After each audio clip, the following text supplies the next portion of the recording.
Hello po sa inyong lahat mga ka-crypto. Ako po si Pinoy Crypto Trader at sa video na ito ay atin pong pag-uusapan ang aking technical analysis dito po kay Kaspa, kung saan ay isa po itong requested na technical analysis mula po kay ka-crypto natin dito.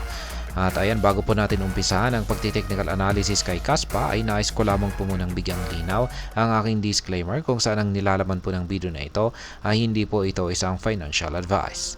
For education and information purposes lamang po ang layunin nito.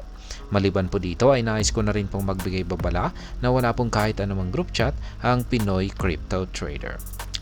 Ayan, nandito po tayo sa daily chart time frame ni Kaspa at mapapansin po natin dito na meron po siyang isang descending triangle pattern na binubuo po ng dalawang kulay puti na linya.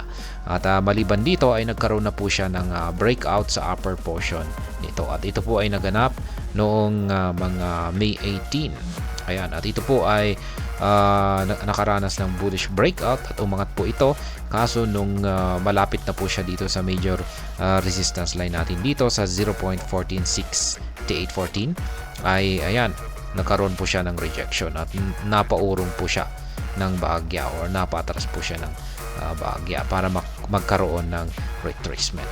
Kaya possible po na magpatuloy po siya sa kanyang retracement hanggang dito. Ayan, kasi may minor support line po tayo rito.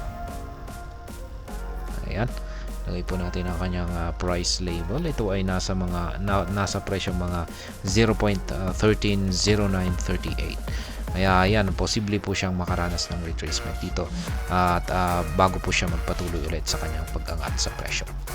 Ngayon, yung pinakamataas na price target po natin dito ay ang presyong ito 0.185950. Ito po yung pinakamataas na posible po niyang akyatin dulot po ng kanyang bullish breakout dito.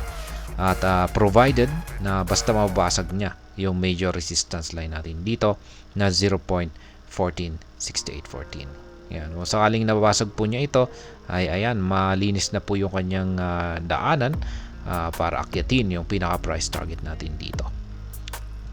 Ayan, lapit lamang po natin para sa aking short term analysis dito kay Kaspa. At sa tingin ko ay nakakaranas lamang po muna siya ng retracement sapagkat bullish po yung ating Hall Sweet indicator dito at maging yung ating QQE mod indicator. Kaso ay yung ating QQE mod indicator ay nagpapakita po na patuloy pa rin po na nakakaranas ng correction or retest itong si Kaspa kasi lumiliit yung kanyang mga sukat. Pero pag natapos na po yan, ayan, possible po na umabot yung kanyang retracement hanggang dito. Ayan, hanggang dito po sa sunod na minor support line natin dito na nasa presyong 0.130938. At kung sakaling dito po siya nagkaroon ng recovery, ay ayan, aakyatin na po niya at susubukan po niyang basagin ulit yung 0.146814. At gaya ng sinabi ko kanina, pag nagawa po niya itong basagin, ay dito na po siya magpapatuloy sa kanyang pag-angat sa presyo. Pero kung bigo pa rin po siya, ay ang posibleng mangyari po rito ay maaaring mag-consolidate po siya rito or mag-sideways po siya rito sa ilalim nito. Or yan, ang isa pang mangyari ay magkakaroon po ulit siya ng retest na naman dito sa support line natin dito sa ibaba.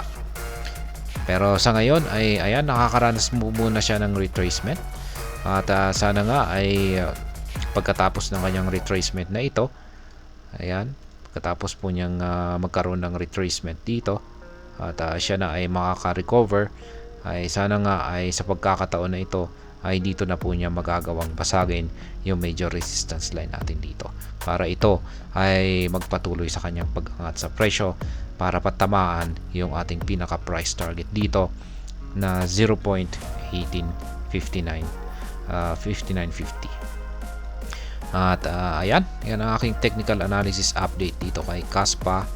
Ayan, para kay ka-crypto na nagtanong dito. At hanggang dito na lamang po tayo sa video na ito mga ka-crypto. Sana po ay inyong nagustuhan ang aking paliwanag sa video na ito.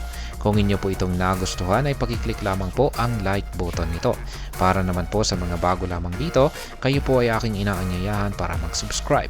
Pakiclick na rin po ang bell icon nito dahil ito po ang siya magsisilbing notification nito sa mga bago kong videos na akin pong ina-upload sa aking YouTube channel na ito. Marami pong salamat sa panonood, ingat po tayo lagi at God bless po sa ating lahat.